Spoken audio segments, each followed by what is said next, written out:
Depeche. Can't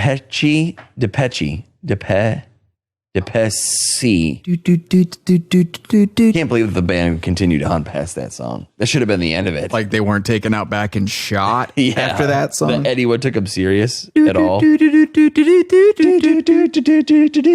We should change the theme music of this podcast to that song every episode too, not just this one. Depeche. This is how the episode should start. What does Depeche mean? It's a fashion magazine that the band named themselves after. Wow. French. Man, that's great. What a what a great band. I did think one thing that would be funny is if we did nothing else in this whole episode except talk about The Cure and how great they are. The whole time? If there is a band that needs a cure, I would say it's Depeche Mode. Maybe that's where they got their name. We're The Cure for this garbage. It's The Cure for Depeche Mode. Did you know there was this guy who tried to sue the creators of the game World of Warcraft because he said the game was depressing?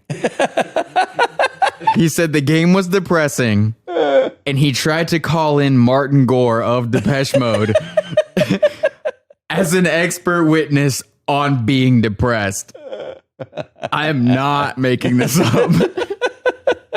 You remember when that Nazi piece of shit guy, Richard Spencer, said that Depeche Mode was the official band of the alt-right? Yeah, I do remember that. Depeche Mode practically told him to go fuck himself. Not practically. I'm pretty sure did. Fuck you, no. What would it be like if your favorite band personally told you to go fuck yourself? Those dudes are fucked up, though. They're like... Nazis are fucked? They think like, oh, well, that's just what they have to say. Pretty sure that's exactly what they mean. Oh, you think that Nazis... No, that's what I'm saying. That's what Nazis... think Depeche Mode is just covering their asses on this one. Yeah. Like he's going to send like a private message like, no, it's cool, dude. Thank you. If they're going to say this band is saying the opposite of what they really think about that, we could do that with everything this band has ever said. No, man, they just can't get enough. They're only saying that they can't. Thinking the opposite of Depeche Mode, this would be the happiest band. If you could somehow expose a music critic to just can't get enough for the first time in their life, they're hearing it in like their 20s somehow. Did not tell them it was Depeche Mode.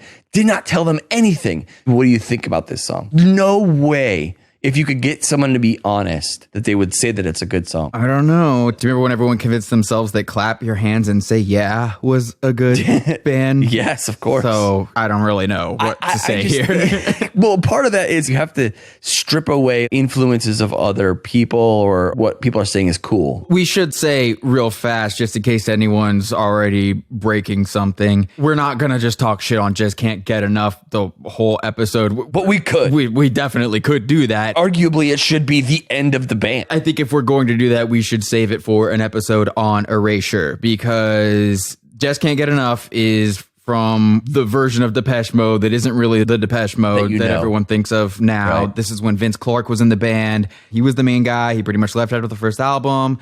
And he started Yazoo, depending upon which side of the ocean you live on. That's that band that has that song Only You, which was used in the Christmas episode of The British Office. Oh, right. I think is how most people in America were turned on to this song. Then the guy went on to be Erasure. Right. So this is a person who was in Depeche Mode, didn't like any of the shit he saw coming that we're about to talk about. Saw what was coming down the tracks. And got out. We might as well go ahead and introduce the other members of this band. There's Martin Gore. Everyone knows Martin Gore. If you know people that love the band. Martin Gore is probably going to take more licks than anyone else in this episode. As he should. As he probably wants. If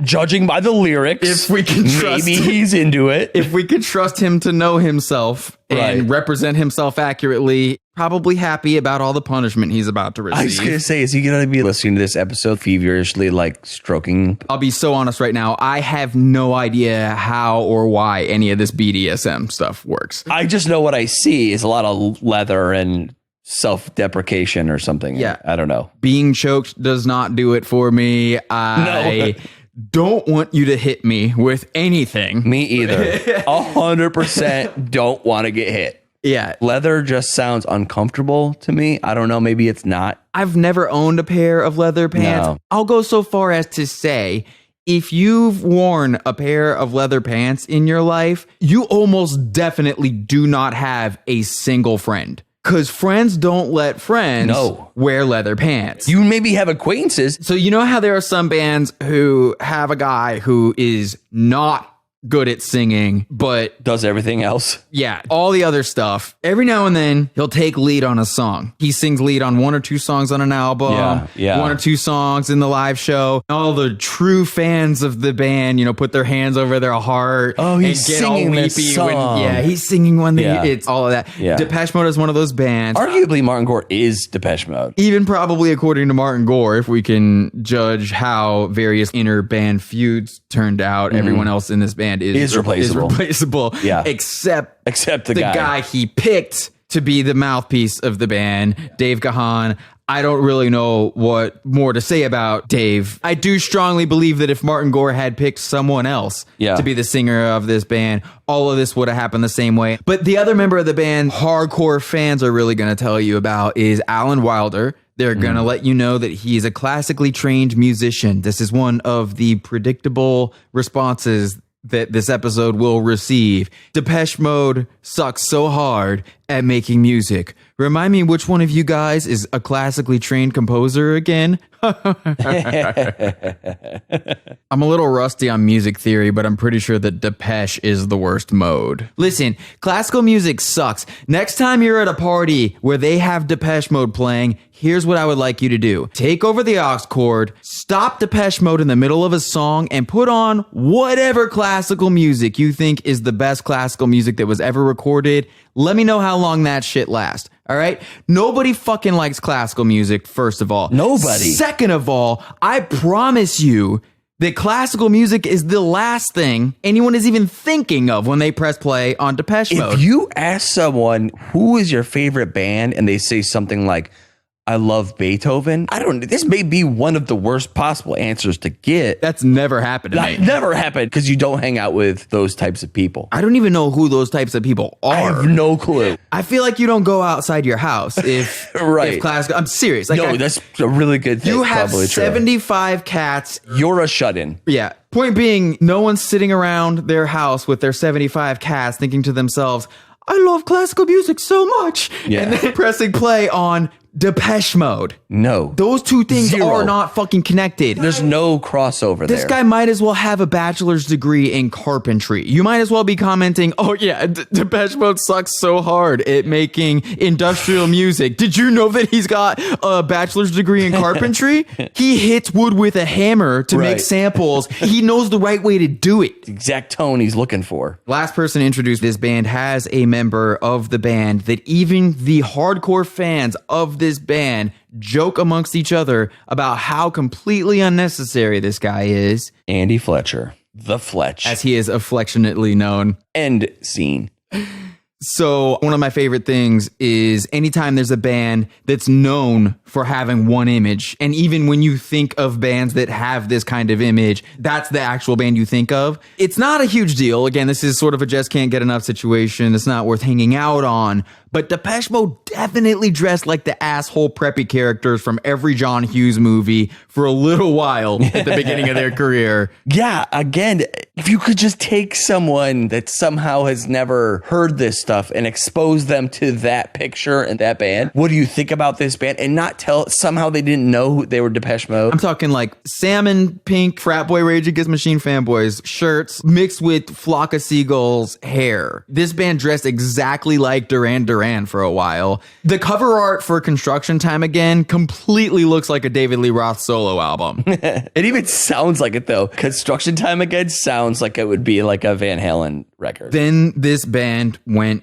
dark. And when I say dark, I'm talking dark like Dave Gahan at one point in his life slept in a coffin. Yeah. Like his bed was a coffin. And seems to have completely developed an allergy to wearing shirts. I physically don't think he can wear shirts. Not for longer than half an hour. Yeah. I don't think I could find a picture of him wearing a shirt. He's mostly in vests. He wears vests. But vests are not shirts, they're vests. I think even by the time Just Can't Get Enough music video rolled around, they had already started down this path. Martin Gore for sure started dressing real wild. I'm pretty sure this guy shows up to every photo shoot, every video shoot, every television studio taping with no other goal in mind than to make the rest of the guys in the band laugh their asses off. This band is the audio version of a leather bar. Yeah, yes. This band might as well have invented leather bars. Paved the way for every man in America feeling comfortable to wear leather, whether they know it or not. These guys have easily killed over 1,000 cows. 1,000? Way more. There's no telling how much leather we're talking about. Depeche Mode is worth 5,000 cows. Really? Fuck yes, wow. Dude. Think about how many years they've been playing shows. This band wears so much leather that in the 90s, when the Gap was making those commercials where they had people dressed up and singing sort of karaoke versions of pop songs,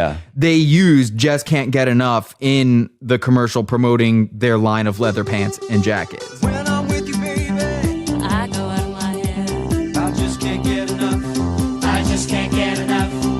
All the things you do to me and everything you say. They're all just standing around wearing various articles of leather clothing, singing Just Can't Get Enough. It's just crazy. And I just can't seem to get enough. I just can't get enough.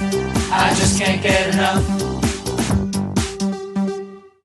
It's so painfully obvious and easy. If we were to go to a bar right now, guy or girl wearing that much leather, I would just assume Depeche Mode is in their top 5. It is. Or top 2, or even number 1 favorite band. Oh, God forbid you see a guy without a shirt on wearing a leather vest. 100% chance he's a Depeche Mode super fan. It's either that or he is absolutely sick and tired of people coming up to him and talking about Depeche Mode and can't figure it out. If you're that guy from now on, when somebody asks you what your favorite band is, you have to say Beethoven. Yeah, there you go. You could do it with more than just leather too. It's sort of all goth shit across the board. If you see someone in a coffee shop reading a Poppy Z. Bright novel, it is the most painfully obvious stereotype of men who wear eyeshadow. You are for sure a Depeche Mode fan. Speaking of men who wear eyeshadow, I did want to make sure to point out, especially because we were just talking about bands who started off looking one way, Ministry's first album came out the same year as that Depeche Mode album, Construction Time Again. Mm-hmm. So while Depeche Mode were just starting to dip their toes in this water, Ministry was flying high with the flock of seagulls, baby. Going for it. Yeah. Which, if you've never listened, if you only know Ministry from like their last, 20 years worth of stuff. From everything else they did except for this first album. Yeah, but you got to listen to the first album. You would never know that it's Ministry. Yeah. If you look at when people start to think of Depeche Mode as becoming Depeche Mode, which is right around the time of Construction Time Again and Some Great Reward, Killing Joke was already right there. If you go back 5 years earlier, check out this album called The Bridge by Thomas Lear and Robert Rental. That's a recommendation that'll rewrite some software. Almost no one has heard that album except for all the right people for you to end up hearing so much music that you wouldn't give a shit about if you knew about this album. It's called The Bridge by Thomas Lear, Leer, Robert Rental. A lot of Depeche Mode fans, at least the ones that I know of, when you say, what do you think their influences were? They're like, can't name anything. They invented this. I really do think that gothy people really do think that Depeche Mode invented a genre of music. Might be signing yourself up for some hate mail. I'll say I agree with you. I do not hang out at goth night. I do not drink absinthe. I don't carry a cane around. I don't dress like Tim Burton's The Penguin. You don't wear thick boots and spiky things. It's weird the crossover between the goth world and the BDSM world. It's sort of impossible to look at all this leather. And it's not just leather, by the way. We're not, if you've never seen a picture, seriously Google image search Depeche Mode right now. If you've never heard of this band, dude, oh, buddy, your dog probably has some stuff that Martin Gore would try on if you let him. If you, for some reason, were trying to teach a class of second graders what bondage is, you'd probably just show them a picture of this band, intuitively guess the rest of it. They would go, oh. One of this band's big early singles was called Master and Servant. Yeah. You familiar with that one? Yeah. Domination's the name of the game. In bed or in life, they're both just the same. Except in one, you're fulfilled at the end of the day. Let's play master and servant. See, but this theme is what makes Depeche Mode so boring. Just runs right down the middle of every Depeche Mode song and album for decades. Yeah. It doesn't move. It doesn't change. There's nothing ever outside of this I control you, ha ha ha type shit. It gets old. It is old. I bet a lot of people who think they like this band, they probably know more songs by this band than most fans of most of the bands that we do episodes of. Sure. I would say that people probably know more Depeche Mode songs than Journey songs, for example. Yes, deeper level of cuts here. However, I would also bet not many of these people have spent very much time listening to all the Depeche Mode songs that they know in one session. Yeah. You just hear it out somewhere, probably your favorite song that you heard that night, but it's the only Depeche Mode song you heard that night. I don't know how someone could sit down and listen to these albums over and over again. It is 100 songs about the same exact thing every single time. Yeah. This is like BDSM schoolhouse rock. Through everything. Someone who's got a serious kinky sex life right now is doing some hard thinking about their past. They're like running through everything like, oh shit. This is starting to make some sense. This hurts. Now that we've sold a bunch of shirts, maybe people will start responding to them wearing our shirt. We get tagged in posts all the time, I see. Yeah, if you get a shirt At yfbspod.com. I want to hear the stories. Oh, I definitely want to hear some stories. I bet it's a lot of people laughing at the shirt. I bet when you're walking around in a shirt that says your favorite band sucks on it, you get a lot of people who aren't dumb as fuck going, that shirt's funny. I hope. It's a great conversation starter or ender. If you're a single person and you're someone that goes on dates, you should buy a shirt and wear it on a date. It's a great litmus test. Figure out right away. Oh, this person I'm going on this date with, his favorite band is Weezer. Text your friend. Hey, can you call me in a minute and tell me that you really need my help? Get the fuck out of there. Yeah. Arguably, you really should. Like, if you're interested in a guy or you're interested in a girl and they legit are a Depeche Mode super fan, it is probably not someone that you want to date. And I'm not kidding. Do not want to date someone whose favorite band in the world is Depeche Mode. No jokes at all. I don't think it would be possible for this to be your favorite band without there being some consequences. There's no way this person is a positive, enjoyable person to be around. I don't, yeah. You cannot listen to this stuff all the time and think life is dandy. So here's why. What we're talking about is, with very few exceptions, Depeche Mode's lyrics are about sex and drugs. Or both. Or some ambiguous thing where people will argue forever over which one it is. This song's about sex. No, this song's about drugs. It's possible to see many of these songs as being about one or the other. But this isn't done in a way that all the other bands we've ever talked about singing about sex and drugs is done. With this band, it's an addictive relationship with these things. A negative relationship to be in. Y'all, for real? Yeah. I'm so addicted to this stuff. It's like the only thing I want to do, and pretty much fuck you if anything you say or think or feel or want conflicts with me feeling how I want to feel. And that's all that's ever going to matter while I'm alive. Never let me down again. AKA Keep Me High, an example of this kind of song. Promise me I'm safe as houses as long as I remember who's wearing the trousers. This is so clearly and obviously talking about a hardcore drug addiction as if it's a person talking to the narrator of the song. This is how it talks to me all day, every day. I've even seen Dave slap his forearm when he sings that line when they do this song live. Yeah, it's the whole thing. Always. If you think of an orgasm as a type of high, you could lump all of this together and just say all of the Depeche Mode songs are about getting high, or wanting to be high and not getting high, or having gotten high and someone trying to make you feel bad about it. It's always a relationship with the state of being high. And then when you know that and you accept that, and then you read a lyric like, I could corrupt you, it would be easy. Watching you suffer, girl, it would please me. He's getting high off of this idea. This idea is actually making him feel good. Exactly. Again, you don't want to date someone who listens to these lyrics and goes, oh, I love this. If you have a writer who keeps going back to this well, only writes about getting high, what you're going to end up with is a lot of self-centered bullshit. Because the other word we have for continuing to go back to that well of being high is addiction. And addiction is inherently self-centered. As such, Depeche Mode is one of the most selfish sounding bands you will ever hear if you start paying attention to these lyrics. Possibly this could be the most self-centered band in the history of music. It's all I want, I need, give me this, do that for me, or to me. I want you now. Let me show you the world in my eyes. Let me see you stripped down to the bone. Do all of these things for my entertainment, my amusement, and or how dare you try to make me feel bad for wanting any of the things I just said. Do you want to date someone that thinks the songs are great? Do you want to listen to a band that literally is just drilling this idea into your brain all the time?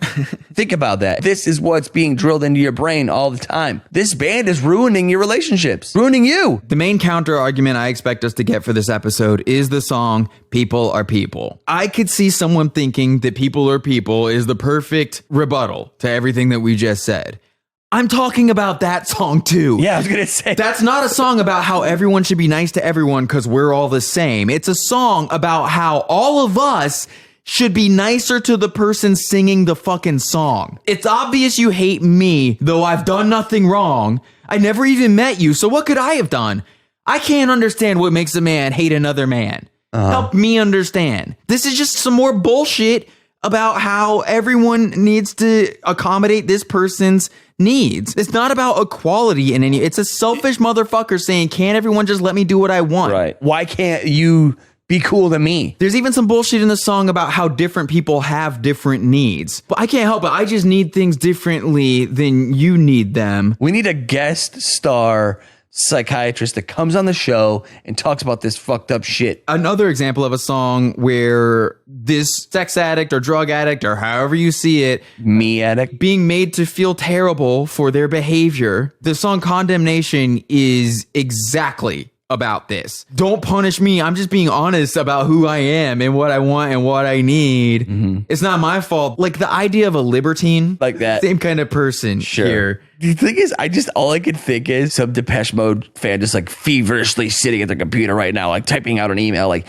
you obviously haven't heard this song. Dude, I guarantee you, no matter what you're going to send us. There are no exceptions. Guarantee you, no matter what the song is, either a song selfishly about him or drugs, about getting high. Or a song that came out after George W. Bush was the president, and for some reason this band thought they should be writing political material. Yeah, but we'll just pretend that didn't happen. I mean, I don't understand how someone thinks there is any song that is an exception to anything that we've said. Someone's thinking that right now. I know, but I don't understand They're that wrong. person. Sure. People also somehow manage to think that this music is sexy. Yeah. People put Depeche Mode on when it's sexy time.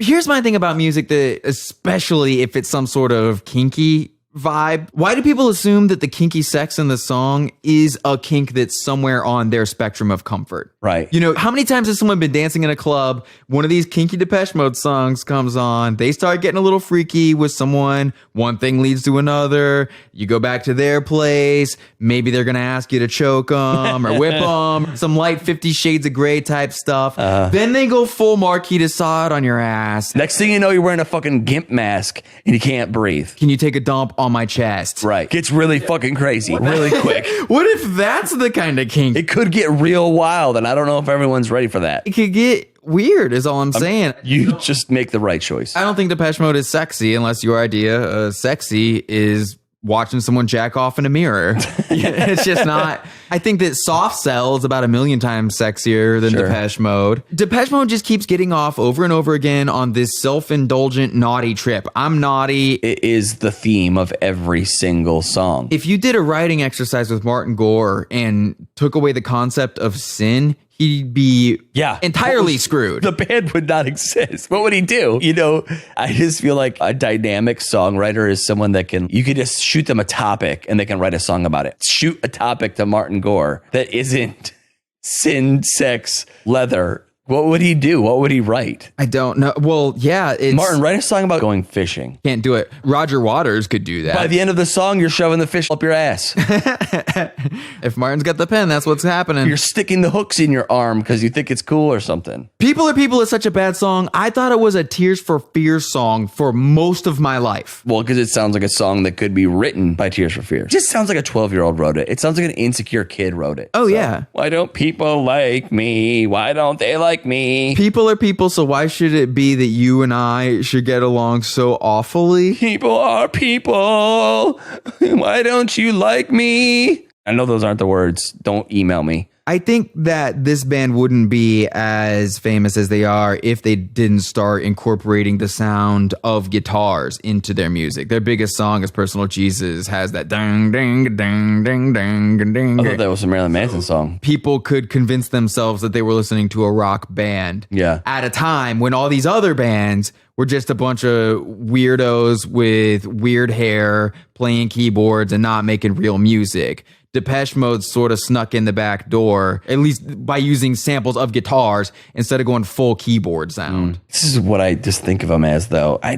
Even the guitars just sound like puny little baby instruments. If you think that this band is some gritty, nasty hybrid of rock and electronic music, you need to be listening to the band Suicide, not just the album that critics know they've got to put on the 100 best albums ever list. Every time. Listen to all of the music that Suicide made. I don't think Marilyn Manson could possibly exist in a world without Depeche Mode. No. If you dial the knob on this band about 2 turns to the right, you're going to end up at Linkin Park. No joke. Yes. What's the difference? I think a lot of people think Depeche Mode paved the way for so many other gothy, vibey bands. But the truth is Depeche Mode paved the way for so many horrible bands. Their brand of electro pop was very predictive of where music was going. Popular. This is one of the most popular and commercially successful bands ever. They sold over 100 million records. Yeah. Peak success. This sort of underground vibe that people seem to think they have when they bring up Depeche They're delusional. Mode. Like sell out stadiums. They're not underground. People talk about this band like it's an indie band. No, you're right. They talk about the band like they think you don't know who Depeche Mode is. There are basically a handful of bands from every decade that get to keep being a band for the rest of all time. The Rolling Stones are the band from their era that just gets to keep being that band Forever. Do you have any clue how many other bands were making a lot of money at the same time as that band? You don't know who they are. Depeche Mode, if this band's logo was lips with a tongue sticking out like the Rolling Stones logo, you would be as familiar with it. Depeche Mode fans are the Rolling Stones fans of the 80s. I don't see very much of a difference between Depeche Mode and Human League. How is Depeche Mode's body of work so much greater than Don't You Want Me? All this shit sounds like a Casio keyboard. I don't know why Depeche Mode gets treated more seriously than Duran Duran. Well, also, when a band is like this, I just assume that everything you're watching when you watch it live is just their track anyways. Nobody's playing this. Almost all of it, yeah. I don't think they're playing any of their instruments. It is pretty hilarious to watch Martin Gore hold a guitar for an entire song, like Enjoy the Silence, and only play 6 notes on it. Right. He's just holding the guitar, not even pretending to play it. It's just weird. And when bands do that, especially when it's obvious, not exaggerating, at least 100 tracks going on behind the scenes, including vocal backups. At least nobody's pretending that Martin Gore is some great guitar player like The Edge, though. These guys do approximately the same stuff on guitar. The other thing about Depeche Mode music that I know a lot of people are not going to want to accept, and we've already touched on it a little bit, Depeche Mode makes industrial music. It's as industrial as Nine Inch Nails. Everyone calls Nine Inch Nails industrial. Yeah. Go watch the music video for People Are People. They're on a big ship turning gigantic valve wheels. They're hitting huge iron chains in time with the music. It looks like a fucking Fritz Lang movie. They're basically like the poppy version of Rammstein. Yeah. The exact same vibe. It's a poppier version of Rammstein. There's a reason why that band has covered the song Stripped. Go watch the music video for Stripped if you want to see Depeche Mode smashing a car up with sledgehammers in time with the music. Yeah. It's what industrial bands did That's and their do. thing. I have seen people do the industrial dance moves to Depeche Mode. And you can't do industrial dance moves to non-industrial music. It's true. Go read interviews with this band where they talk about as soon as they got in the studio, they'd ask where the kitchen was so they could take the pots and pans, throw them down the staircase, and record it to sample it. Making songs out of samples of jackhammers and crystal glasses being tapped with spoons and throwing pots and pans down stairwells. It's pretty industrial. It's also just not as interesting as anyone thinks it is. If it were, it would be the band Einstürzende Neubauten. Big fan. Yeah, we wouldn't be talking about this shit. I wonder if other industrial bands hate Depeche Mode. Guarantee it. It's like you are fucking ruining our fucking genre of music. They're the pre-Nine Inch Nails. But they can't exist without Depeche. It's such a clusterfuck. Do you think there's Nine Inch Nails fans that hate Depeche Mode because deep down they know that Nine Inch Nails wouldn't exist without Depeche Mode? No way. Yeah, I don't think so either. Hello, everybody. This is Tyler. Yep, this is Mark. Have you ever wished you could pick the band that we do an episode on? Do you wish you could tell us what to do next? You can't. We have been very adamant about ignoring requests. We literally ignore every email we get. It's true. But things are changing. We decided to give something back to all of the people who have given nothing to us. A real chance to make a difference. It's all about reviews now. Reviews. That's what it's all about. That's what it's all about. That's what it's all about. It takes nothing for someone to send us a tweet and tell us what band they think we should do. Too easy. They might never even listen to the show again. Anyone can send us an email. YouTube comment, too easy. That's why we don't pay any attention to their request. But we would probably pay a little bit of attention if we knew the requests were coming from our subscribers. So here's how you're going to let us know that you're really a listener. Smash the subscribe button. Phase 2, leave a 5-star review. A 5-star review on Apple Podcasts. Minimum 5 stars. And in the review, the band that you want us to talk about. Put your request in the review. You're typing a review. You're saying this is the best podcast you've ever heard. Yeah. Ha ha ha. Gee golly whiz. I can't believe how good this show is. I wish they would do an episode on Wow. I've never heard of that band. Wow's not a band. Right. No. Wow. This show changed my life for the better. I love this show. Do this band. We're not saying the very next episode's going to be on that band or anything. No. Just the next time we're sitting around talking about what bands to do, we'll say, oh, you know what? Our fans want that. And we listen to our fans. Kinda. I mean, I don't like them though, but we're still not going to like you. Back to the episode. There is one funny thing about Depeche Mode that they do is they'll get a bunch of people to remix their songs. And if one of the remixes is better, then that's the version that they'll play in their concerts from then on. That's cheating. More bands should probably do this though. Outsource the work. Oh, you can make our song better? Awesome. We like your version of our shitty song better. So we wrote these songs. Can everybody remix them? And then we're going to pick the best one. Why is Violator one of the most overrated albums in history? I don't know, but it is on every single possible list of top 100, top 50, probably top 20 albums of all time. I don't know what makes this album even any better than all the other Depeche Mode albums. I don't understand why this album gets to be better than those. Because it has more songs that people hear out in bars.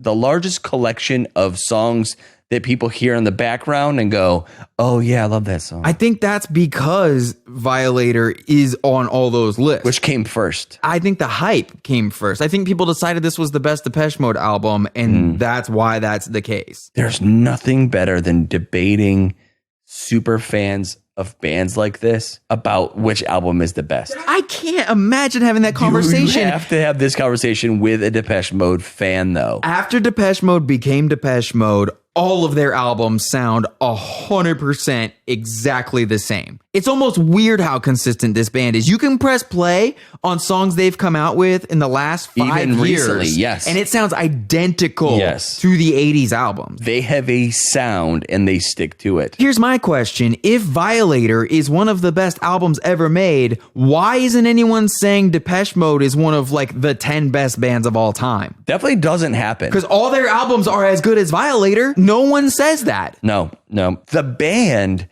is not on the top list. It's the album. Every criticism we've made of this band is present in the album Violator. I'm pretty sure Every song. Every single one of these songs come on. is an example of how self-centered Depeche Mode lyrics are. Duh. Blue dress. Blue dress, put it on for me. Just saying. And I'll show you what makes the world turn. It's me, as long as you do what I want you to do. Yeah. How do you not listen to this and feel like shit? Yeah, I mean, sorry. Sorry for pointing out how awful your taste in music is on top of all your other problems. And maybe how awful of a person you are, too. Oh, no. There's literally a song offering to be your Jesus. It doesn't get any more narcissistic than a Messiah complex. It just doesn't. It's true. Your own personal Jesus. Have you ever heard Sammy Hagar's cover of Personal Jesus? No. It's out there. Oh, dude.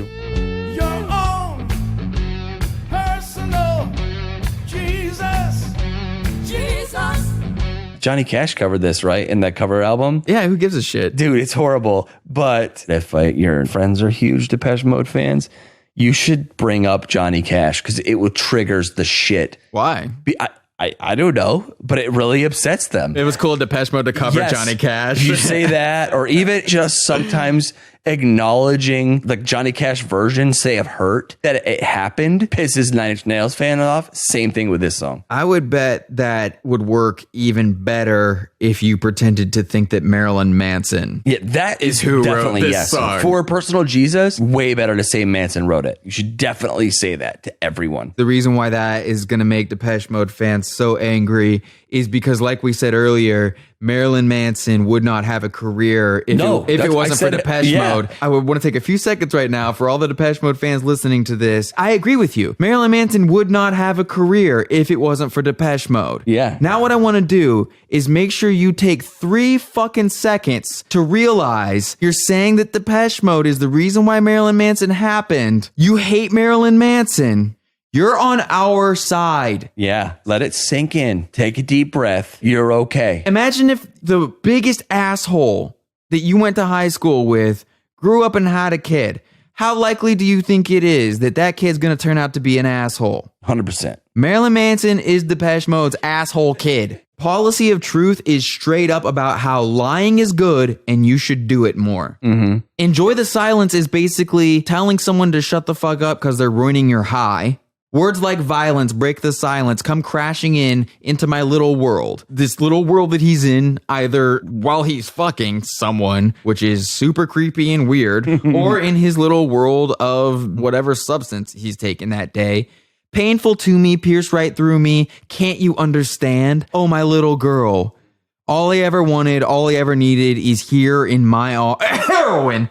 That was a crazy sneeze, dude. I don't know. That was intense. I'm surprised this band doesn't have a song called Be Quiet and Spank Me. Musically, I Want You Now is exactly what it would sound like if someone made a song sampling all the noises a dude makes in a porno. Ends on a song called Clean. Now that I'm clean, this album's over, so Yeah. I'm clean. I'm gonna get clean tomorrow. Yeah. Then they press play on it again. So you know how every episode we get people, oh yeah, well, if the band sucks so much, how come they're so popular and so successful? Which is a great argument, really. Because Dave fucking Matthews is massive. We've given 100 examples of why it's a stupid thing to say. Great argument. You're defending all music that has ever been popular or commercially successful when you say that. Everything that's sold is amazing to you. Well, if you think about it, McDonald's is the largest food chain in the world. They're the best. McDonald's really probably is the best food you could possibly eat. At this point, I'm starting to feel like the more popular something is, the greater the chances are that that's actually an argument in our favor. Yeah. You know, I think the more popular something is, the more likely it is that it sucks, honestly. And just because 20,000 people a night go see Depeche Mode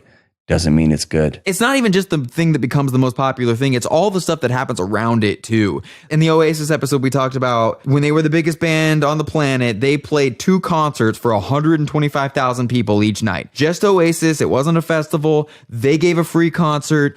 250,000 people showed up over 2 nights.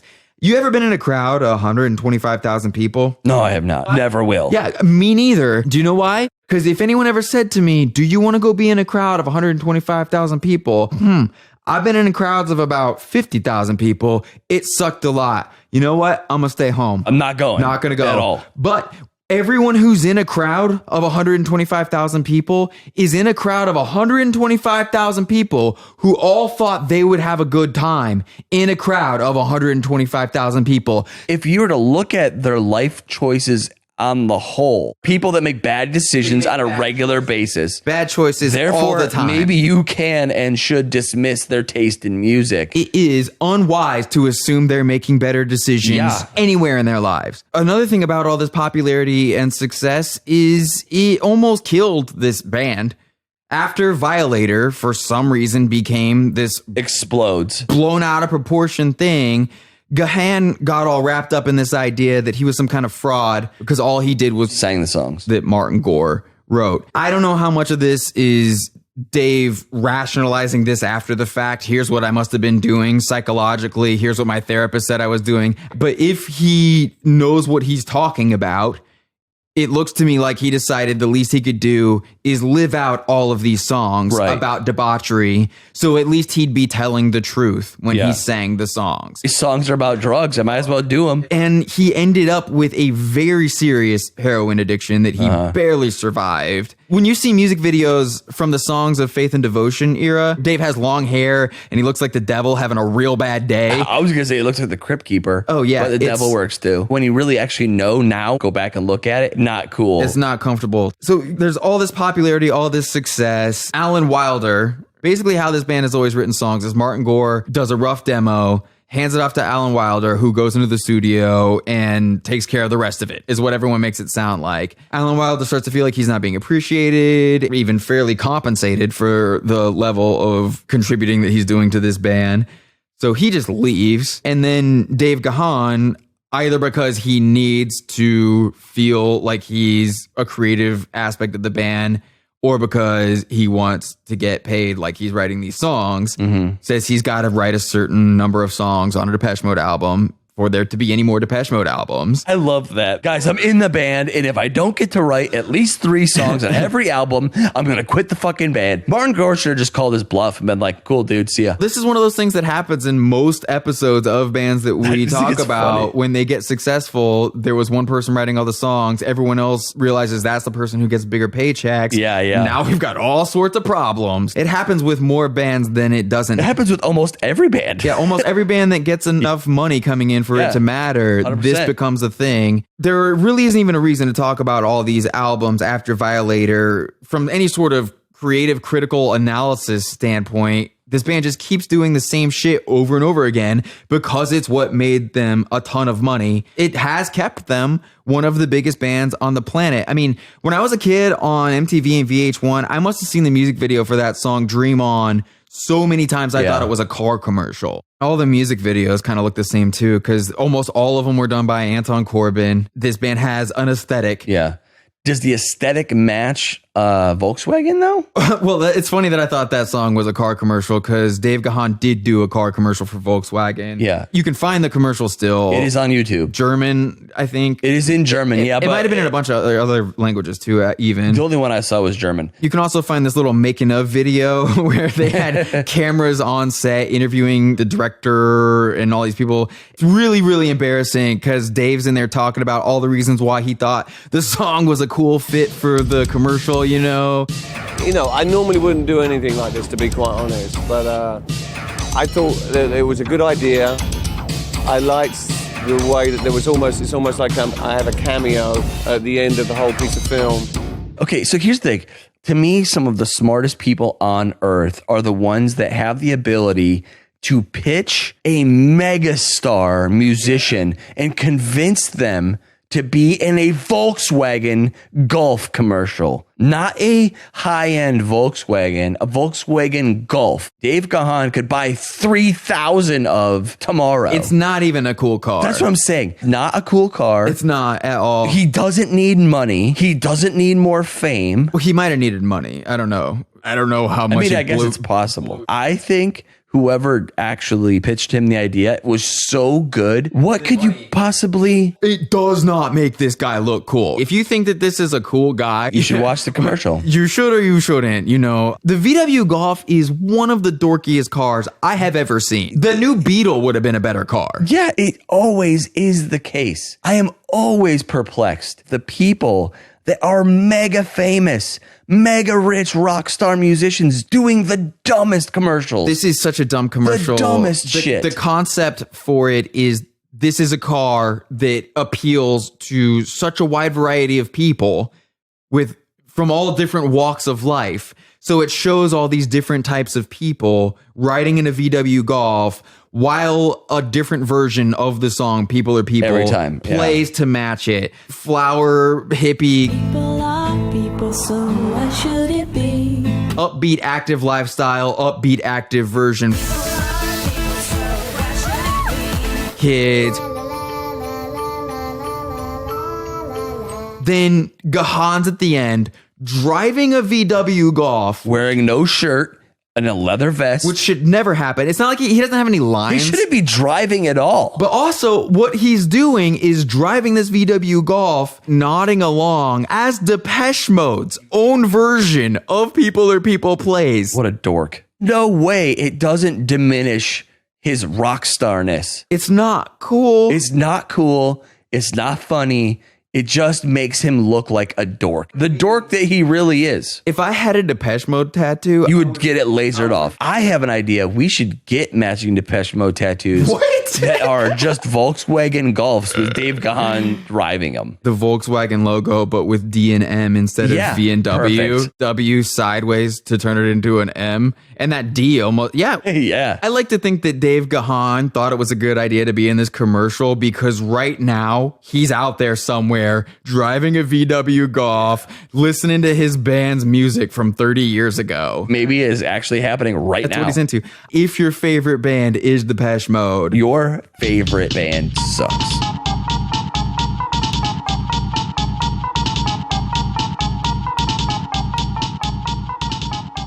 you're welcome for another Leather Daddy episode of Your Favorite Band Sucks. That's how it's done, people. That is how it's done. Send this episode to every narcissist you know. Tell them to take a long, hard look in the mirror without doing any rails. And follow the podcast on social media. We are at YFBS Pod on Twitter and Instagram. You're probably going to have to search Your Favorite Band Sucks on Facebook because that website is hell. But once you're there, Facebook's actually probably the best place to follow us on social media because that's where all the boomer comments are coming in from. There's just so much more we could talk about with this band. Of all the bands that we've promised a part 2 on, I would be surprised if we don't come back. This has got to be one of the most ridiculous bands that people take seriously. The vocal samples and Behind the Wheel sound like something Danny Elfman would put on the Beetlejuice score. And people cried to it. Yeah, I've just been really getting into Danny Elfman scores lately. It just feels close to who I am as a person, you know? While listening back to this episode, I noticed a weird little thing. Leading up to that Gap commercial snippet, the way I said leather pants and jackets syncs up perfectly to the beginning notes of Just Can't Get Enough. I'll let it play a couple times right here so people can hear it. Leather pants and jackets, leather pants and jackets, leather pants and jackets, leather pants and jackets. Yeah, just ruined that song for you. Good luck ever hearing Just Can't Get Enough again without thinking the words leather pants and jackets over and over the whole song. Okay, it is getting to the end of the year, and that usually means that the podcast takes a break. We're going to do that again. However, we are sticklers for tradition here at Your Favorite Band Sucks. There is going to be another Christmas music episode. That is actually the next episode of this podcast, and then we're going to go on a break. Giving ourselves a little bit of breathing room over the holidays. You're going to be busy. You're not going to miss us. You're going to be fighting the crowds, trying to get presents. But we will be back with a Christmas music episode. It is phenomenal. See you there.